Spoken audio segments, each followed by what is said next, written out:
बात करेंगे भक्कर की, जहाँ पर कमिश्नर सरगोदा मरियम खान ने भक्कर का एक रोज़ा दौरा किया। दौरे के दौरान खुली कचहरी का इनेकाद किया गया। आवाम के मसाइल सुने और उनके फौरी हल के लिए मुतल्लिका अफसरान को अहकामात भी जारी किए।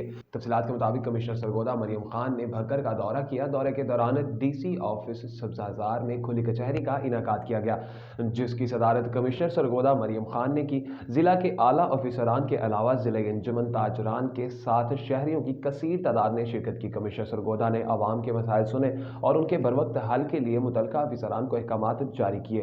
कमिश्नर सरगोदा का कहना था कि डिवीजन में आटे की कोई किल्लत नहीं है, वाफर मिकदार में आटा के ज़खायर मौजूद हैं। शहर के मुख्तलिफ मकामात पर 43 सेल पॉइंट्स और फेयर प्राइस शॉप्स कायम कर दिए गए हैं, जहां पर रोजाना की बुनियाद पर 3250 थैला आटा मार्केट से 35% कम कीमत पर शहरियों को दिया जाएगा। कमिश्नर सरगोदा मरियम खान ने खुली कचहरी पर मजीद कहा कि खुली कचहरी का मकसद आवाम के मसाइल हल करना है और अफसरान को चाहिए कि वो अपने फराइज इबादत समझकर अदा करें।